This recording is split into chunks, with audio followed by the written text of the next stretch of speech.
No, Dice, en todos lados, ¿eh? no, ya, me van a colgar ahorita y aparte estoy acaparando el horario. No, acá estamos, Abel. Y nada más estamos esperando que llegue Chalo porque fue a preparar los cafés también de la reunión femenil y ahorita también. Perfecto, no hay problema. Yo acá estoy pendiente. Sí, no sé si quieres, me perdí algo. No, está. Perfecto. Apenas Estamos vamos a esperando a empezar. los que se tardan en venir. Sí, que oye, ¿me regalas de tu leche? Claro. Excelente. Me gusta un café lechero siempre. Ya si lo rico. ¿Tu esposa de dónde venía? No, pero Carlos, que viene, fue con Paola al cine. No, gracias. A ver. Bueno, pues ahora sí que ya nomás te estamos esperando a ti, Chalón. Sí, no estamos esperando a ti. No, yo les dije que empezaran. Muchas gracias por esperarme. Ahora sí que se siente Pues, agradable ser bienvenido. Sí, ¿quieres cerrar? Sí, bueno, ok. Oremos. Padre, te doy muchas gracias por esta oportunidad que nos das de reunirnos. Yo te pido, Padre, que bendigas este grupo, pues por tantas situaciones que han ocurrido de que no hemos estado juntos. Te pido que de alguna forma pues, intervengas para que pues, no perdamos estas oportunidades de tener compañerismo cristiano y estudiar tu palabra. Así que te pido, Padre, que bendigas esta reunión y que sea de ánimo. Ayuda a Paco ahorita donde está viajando y Ale que lleguen con bien. Así que todo se lo pido en el nombre de Cristo Jesús. Amén. Amén. Amén. Bueno, ¿cómo se conoce a Pablo? Se conoce como el apóstol de qué? Hay un distintivo que tiene Pablo. A los Ajá, gentiles. exactamente. ¿Por qué será que no se llevó tanto a cabo su ministerio con los propios judíos o con los hebreos? Ya hemos analizado cómo fue su conversión, sus primeros encuentros con el Sanedrín, con los propios judíos y con los propios cristianos, ¿no? ¿Qué será lo que hizo que él no hiciera tanto su ministerio entre los cristianos?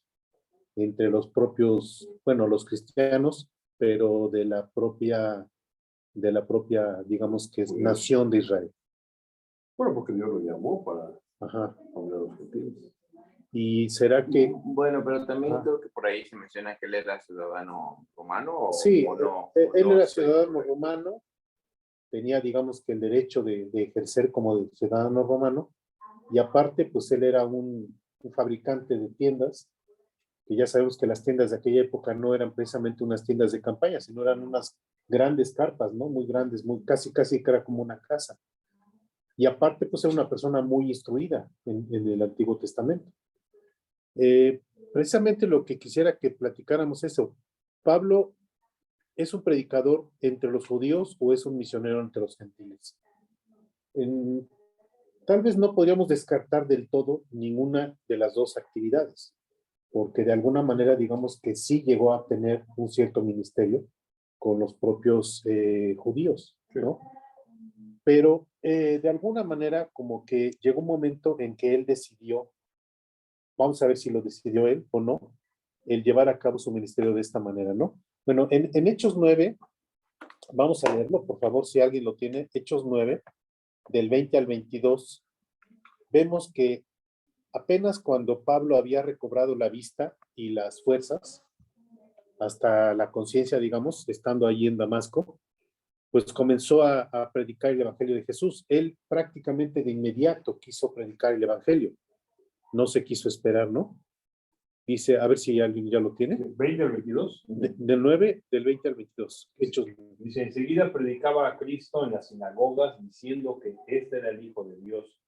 Y todos los que le oían estaban atónitos y decían, ¿no es este el que asolaba a Jerusalén a los que invocaban este nombre? Y a eso vino acá para llevar los presos ante los principales sacerdotes, pero Saulo mucho más se esforzaba y confundía a los judíos que moraban en Damasco, demostrando que Jesús era el Cristo. Ok, entonces sí inició entre los propios judíos, ¿no? Porque dice aquí que, dice, enseguida predicaba a Cristo, ¿en dónde? En las sinagogas. Las sinagogas pues eran entre los judíos, evidentemente. No había sinagogas todavía entre los gentiles, ¿verdad? Entonces claramente sí inició su ministerio entre los propios judíos. Dice que él mencionando que era el Hijo de Dios, pero si unos cuantos días antes lo habían visto maltratando cristianos y lo ven ahora predicando diciendo que que Jesús es el Hijo de Dios, el Cristo, dice que todos estaban atónitos porque decían, ¿no es este el que asolaba en Jerusalén a los que invocaban este nombre? Y a esto vino acá, o sea, a Damasco, para llevarlos presos ante los principales sacerdotes. Dice, pero Saulo mucho más se esforzaba. Claro, si él estaba en Damasco, acababa de llegar y se encontraba con que en Damasco había tanto cristianos como animadversión hacia los cristianos. De hecho, era una ciudad que estaba muy propensa a perseguir a los cristianos, Damasco. Pero también un detalle es importante, como que ya sabían para qué habían sido enviados o qué cartas llevaban, ¿no? Sí. Porque, o sea, no existía el Facebook, y estos ya sabían a qué había ido, ¿no? Entonces, como que... Ellos sabían en Damasco que Saulo había ido a Damasco a perseguir cristianos.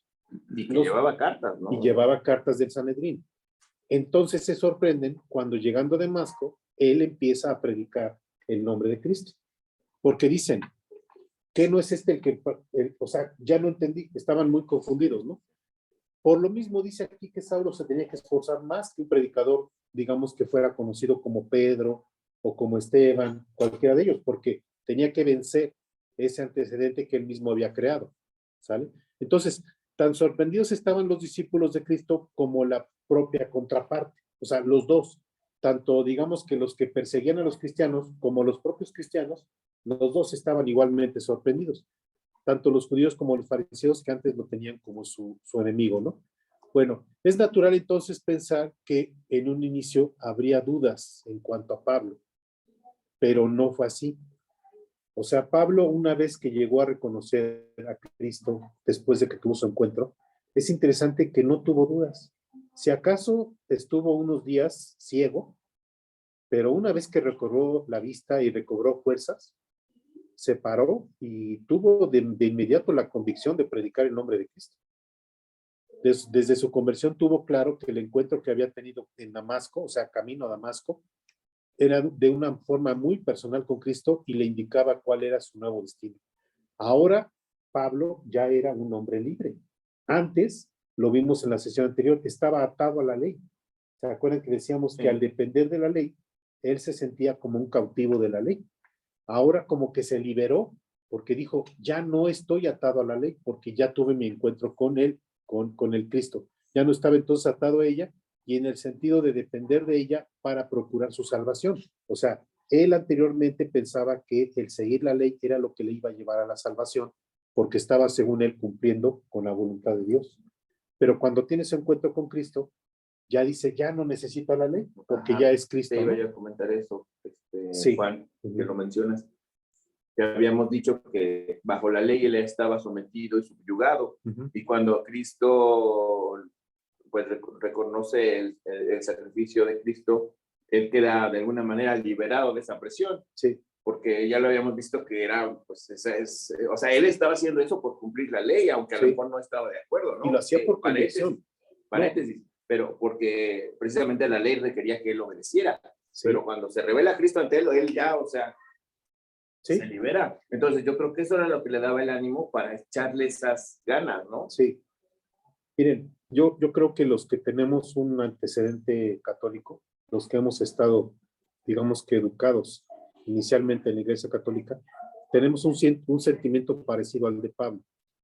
Porque cuando tú estás en la Iglesia Católica y de niño te explican el catecismo y te preparan para lo que se conoce como la primera comunión, prácticamente te dicen que tú tienes que, si tú quieres morir y llegar al cielo, tienes que morir en confesión. O sea, tienes que estar en comunión. Y para estar en comunión, tienes que haberte confesado y tienes que haber comulgado casi unos instantes antes de morir. Entonces, es muy complicado y es muy angustiante. Yo creo que es un sentimiento parecido al que tenía Pablo. Porque él decía, está la ley y no la puedo cumplir. Entonces, si yo no cumplo la ley, aunque sea en una sola cosa, por más que cumpla el 99% de la ley, con una sola cosa en la que falle, ya no puedo ser salvo. Pero entonces se sentía atado a la ley. Pero cuando viene este encuentro personalísimo con Cristo, Él se quita ese lastre, digamos, ¿no? Sí. Se lo quita por completo.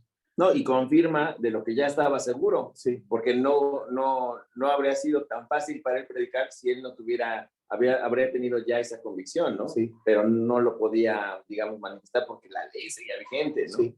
Incluso, no sé si han escuchado una frase que existe entre los católicos, que se dice, cuando alguien está en una dificultad, le dicen, Dios te coja confesado, ¿no?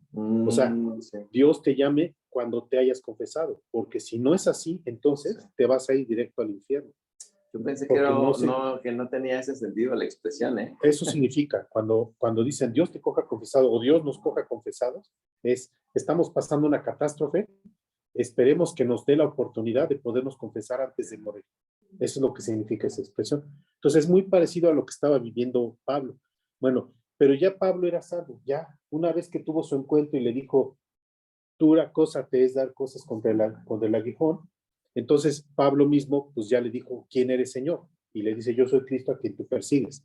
Entonces ya a partir de ese momento le dice, vas a entrar a la ciudad, vas a llegar a un cierto lugar y vas a recibir indicaciones. Y así fue como ocurrió. Entonces, de suyo esto ya tenía un gran valor. O sea, el hecho de que Pablo ya no persiguiera a cristianos y además él ya fuera cristiano, pues de suyo ya tiene un valor, ¿no? Es decir, el hecho de que una persona sea ganada para Cristo, eso ya tiene su propio valor. Pero si a eso le agregamos que adicionalmente la voluntad de Cristo era, ok, ahora ya estás de este lado y ahora quiero que seas un instrumento en mis manos para seguir desarrollando la obra que yo tengo, ¿no? Entonces, aquí en Hechos 9:15 es cuando viene esta expresión, porque el Señor le dice a Ananías, le dice, instrumento me es este hombre. Cuando Dios se le revela a Ananías, pues Ananías dice, pero ¿cómo quieres que le hable a este señor si él nos perseguía? Y él le dice, le utiliza esta palabra, le dice, ve, porque instrumento me es útil este hombre, ¿sí? Pero él, hasta ahorita no hemos aquí visto cuál sería, digamos que el destino que iba a tomar. Perfectamente hubiera dicho, bueno, pues ya está de este lado Pablo, pues que empiece a hablarle, y de hecho así fue, empieza a hablarle a los propios judíos de Damasco, ¿sí? Lo lógico sería que entonces pudiera haber regresado de inmediato a Jerusalén. Pero vamos a ver qué pasó. ¿De qué sirve entonces un instrumento? Vamos a pensar en la metáfora del instrumento. ¿De qué sirve un instrumento musical si lo dejamos todo el tiempo guardado en una caja? Pues a lo mejor sirve como una reliquia, ¿no? Y ahí se queda conservado en excelentes condiciones, pero qué lástima que un instrumento musical nunca nos dé una nota musical, nunca nos permita interpretar. Imagínense un violonchelo, un violín, una guitarra española, cuando pudo haber sido ejecutado por alguien, pero que esté todo el tiempo guardado en un cajón. Pues es triste, ¿no? No podemos pensar en un instrumento musical que no sea utilizado. Ahora, si también pensamos que esa palabra instrumento se puede ocupar para referirse a una herramienta, tú dinos, a ver, ¿de qué te serviría a ti herramienta? No sé, sierras, tornillos, martillos, que tuvieras una caja enorme de herramienta, pero que no la pudieras ocupar. Pues tú mismo dirías, qué desperdicio, ¿no? Cuando lo estoy necesitando porque mi trabajo me lo demanda. Mi trabajo me demanda y quiero vivir de mi trabajo. Y tengo una caja de herramientas que no puedo ocupar. Es una inconsistencia. Entonces, era prácticamente una inconsistencia que Pablo únicamente se convirtiera a Cristo. No porque el hecho de que se convirtiera a Cristo fuera un hecho menor, sino porque de alguna manera sería como una situación en la que estamos diciendo. Se quedaría como un instrumento estéril o como una herramienta no utilizada. Por lo mismo, se pudo haber incluso llegado a atrofiar. Bueno, pues la respuesta está muy clara porque pues no sirve de nada. Un instrumento, una herramienta no nos sirve de nada, ¿no? Si bien ya no perjudicaría la obra de Cristo al ser cristiano, pues eso no es lo que Dios quería. Para Dios no era suficiente con eso. Tampoco sería útil para llevar el evangelio y cumplir con la gran comisión si se hubiera quedado, digamos, quieto. Se pudo haber quedado quieto y ya con eso era ganancia, ¿no? Sí, pues ya era salvo. Ya era salvo y aparte ya no perseguía a cristianos. Todo el mundo se lo hubiera agradecido, ¿no? Pero la voluntad de Dios no era esa. Al momento de llamarlo instrumento es, voy más allá. Pablo entonces entendió también que esta era una nueva misión y que la asumió a sí mismo como el instrumento para el cual Dios tendría planes específicos. El Señor le dijo entonces, ve, porque instrumento escogido me es este, le está hablando Ananías, para llevar mi nombre en presencia ¿de quién? De los gentiles. O sea, el que decide a dónde se va a dirigir Pablo, no es Pablo. Pablo no dice, entre los judíos, pues ya está Pedro. Y Pedro es, vaya, es fuerte. Está Juan, están Marcos, están pues prácticamente los que eran los discípulos cercanos. ¿Como para qué? Mejor como que me voy por otro camino. No fue ese el razonamiento de Pablo. Realmente lo que pasó fue que vino una disposición de Dios. No fue una decisión de Pablo. Y para mí eso es algo muy importante, porque quiere decir que entonces en la obra de Dios nosotros no decidimos. Uno piensa que decide, pero cuando uno pone en manos de Dios las cosas, Él termina decidiendo. Y qué bueno, porque si Dios decide por nosotros, pues qué mejor, ¿no? Yo prefiero en decisiones o en cosas trascendentales que sea Dios el que decida. En este caso, díganme si no era trascendental o dónde podía ser más útil Pablo. A la vuelta del tiempo, cuando nosotros vemos escritos las epístolas que fueron sopladas o fueron inspiradas a Pablo, cuando escucha uno o ve lo que dice Romanos, cuando uno lee lo que dice Efesios, cuando uno lee lo que dice Gálatas, uno dice, híjole, qué bueno que Pablo se fue por ese camino y empezó a hacer sus viajes misioneros. Pero ¿qué crees? No fue decisión de Pablo. Fue algo que surgió después de haber él puesto en oración, y lo vamos a ver ahorita más adelante, ¿no? Entonces ahí en Hechos 9:15 es donde dice que va a ir entre los gentiles y va a estar delante de reyes y de los hijos también de Israel, sin hacerlos a un lado, ¿no? Bueno, entonces se presentó pues en las sinagogas en un principio ante los judíos y fariseos, y desde ahí predicaba el nombre de Jesús. ¿Viajaría a Jerusalén? Sí, pero no de inmediato. De Damasco, al parecer viajó a Arabia y regresó a Damasco luego de 3 años. Al menos eso es lo que nos relata la Escritura. O sea que el viaje de Pablo en aquel entonces, al momento de ser convertido a Cristo, no regresó de inmediato a Jerusalén, sino que hizo otras cosas, realizó otros viajes, y dice la Biblia que primero fue a Arabia. Vamos a ver, cuando entonces le agradó a Dios, dice, me apartó desde el vientre de mi madre y me llamó por su gracia. O sea, cuando dice que lo apartó desde el vientre de su madre, quiere decir que lo predestinó, aun y cuando lo llamó, digamos que ya en su edad adulta, ¿no?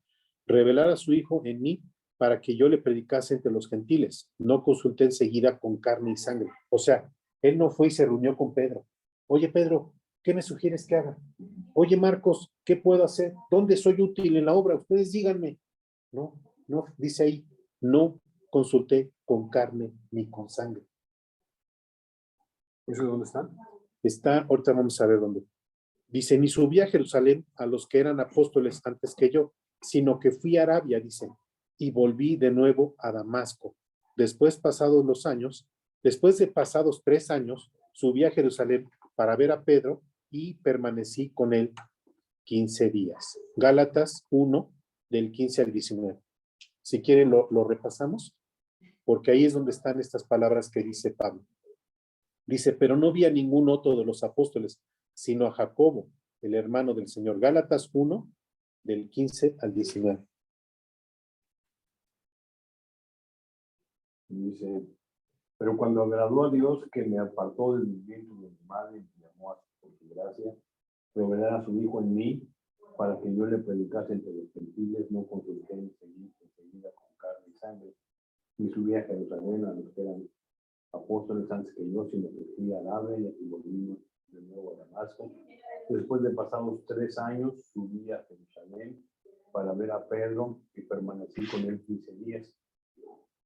Pero no vi a ningún otro de los apóstoles, sino a Jacobo, el hermano del Señor. Entonces, fíjense, él, estando en Damasco, se tomó un tiempo para meditar. Y tal vez dijo, si voy en este momento a Jerusalén, es muy probable que me reciban a pedradas, porque ya había muchos cristianos en aquel entonces. Y si no lo recibían a pedrada los cristianos, lo iban a recibir a pedradas los miembros del Sanedrín, sí, sí. ¿no? Sí. O sea, con cualquiera de los dos se hubiera tenido que enfrentar. Y entonces él mismo dice, no consulté enseguida con carne y sangre. O sea, me tomé 3 años. Me fui a Arabia, dice, ni subí a Jerusalén a los que eran los apóstoles antes que yo, sino que me fui a Arabia y volví de nuevo, o sea, fue a Arabia y regresó a Damasco. Todavía no va a Jerusalén. Dice, y después, pasados 3 años, subí a Jerusalén para ver a Pedro y permanecí con él 15 días. Ese fue el itinerario inmediatamente después de la conversión de Pablo. Esperó 3 años para regresar a Jerusalén. Se tomó ese tiempo, no para hablar con Pedro, no para hablar con Marcos, no para hablar con ninguno de los discípulos. Claramente dice, no consulté con carne y sangre. Consultó, claramente se tomó ese tiempo para consultar con Dios cuál era su voluntad. 3 años. Alguien podría decir, perdió tiempo, fueron 3 años. Pues no creo que haya perdido tiempo porque hizo las cosas conforme a la voluntad de Dios. Luego de este breve encuentro con Pedro y con Pablo, que fueron nada más 15 días, con Pedro y con Jacobo, comenzó entonces a perfilarse su ministerio ya hacia los gentiles. No es que no le hablara a los hebreos, sí les hablaba a los hebreos y le hablaba a los judíos, tanto los que estaban en Jerusalén como los que estaban en Damasco. De hecho, tenía toda la autoridad para hacerlo, pero en cierta forma, este ministerio pues ya estaba, digamos que por su momento estaba atendido, ¿no? Ya estaba desarrollado por los apóstoles, en este caso, por los que estaban liderados por Pedro. Y el propio Pablo indica cómo fue entendido este destino. Dice, y me aconteció, vuelto a Jerusalén, que orando en el templo me sobrevino, ¿qué?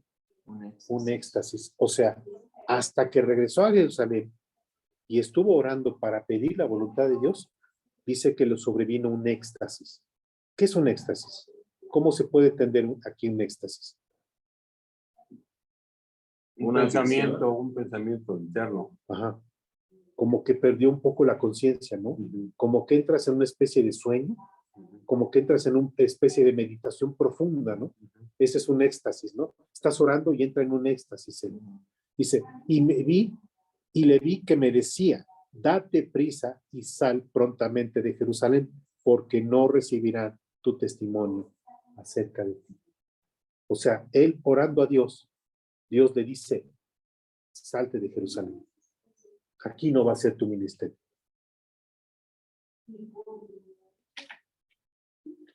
Y yo dije, Señor, ellos saben que yo encarcelaba y azotaba en todas las sinagogas a los que creían en ti. Y cuando se derramaba la sangre de Esteban, tu testigo, yo mismo también estaba presente y consentí en su muerte y guardaba las ropas de los que le mataban. Pero me dijo, ve, porque yo te enviaré lejos. ¿A quién? A los gentiles. Entonces, ¿quién lo envió? Él se fue por voluntad propia, lo mandó Pedro, lo mandó a algún otro de los discípulos y le dijo, mira, la verdad es que aquí ya estamos haciendo muy buen trabajo, no te necesitamos, Pablo. Pero mira, allá hay otros lugares en donde puedes ir a picar piedra, ¿no? Eso podríamos pensar que sería una lógica humana, pero no fue así. Claramente dice aquí que fue Dios el que le dijo, te enviaré lejos a los gentiles. Esto está ya en Hechos 22, del 17 al 21. Entonces, quiere decir que Pablo no eligió ser apóstol y predicador entre los gentiles.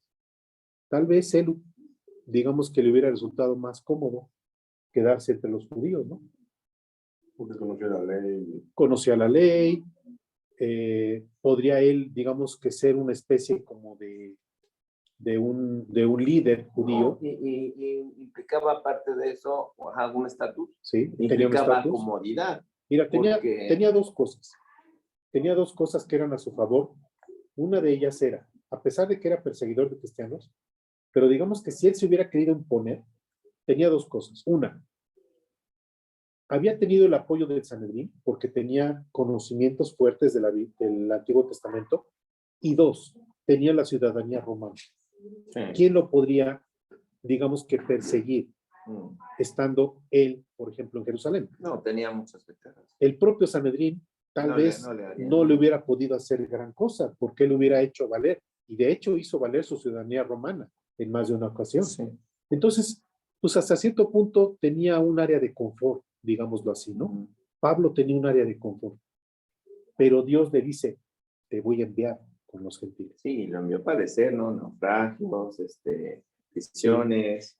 O sea, yo creo que para él, de haber sabido, a lo mejor, bueno, no creo que lo hubiera dudado porque se ve su entrega, ¿no? Pero sí fue una confusión más sufrida, ¿no? Ahora, yo les preguntaría a ustedes, si hay dos tipos de gente, dos tipos de personas en el mundo, uno es los hebreos y otros son los que no son hebreos, es decir, ¿cómo se les conoce? Gentiles. ¿En dónde entramos nosotros? Entre los gentiles. Entonces, qué bueno que por decisión de Dios, Sí. Pablo fue uno de los que empezaron ese Sí, ministerio, nosotros somos beneficiados porque directamente. nosotros somos herederos a lo largo de los siglos de esa decisión de Dios, ¿no? Entonces, cuando yo veo esto, digo, pues de alguna manera Pablo es como el misionero que yo reconozco. El primer misionero que yo reconozco que se orientó hacia mí, o sea, hacia todos los que no eran hebreos, hacia América, hacia Asia, hacia el resto de Europa, incluso hacia África, porque aunque él no hubiera hecho un viaje que alcanzara América, pero de alguna manera fue preparando sucesivamente a otros misioneros. Y entonces, claramente, pues nosotros entramos en ese grupo de los conocidos como gentiles. Y así es como entonces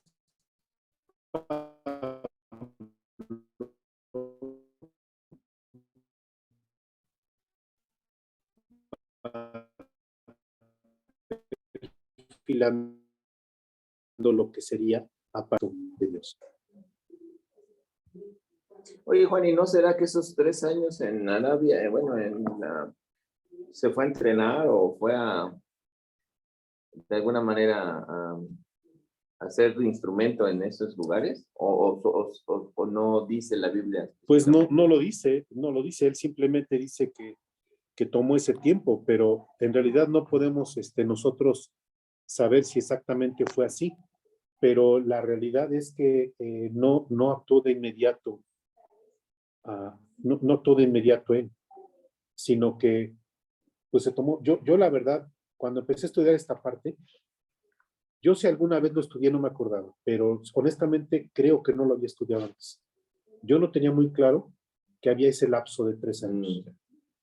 Bueno, es que también lo dedicó a estudiar. ¿En dónde está?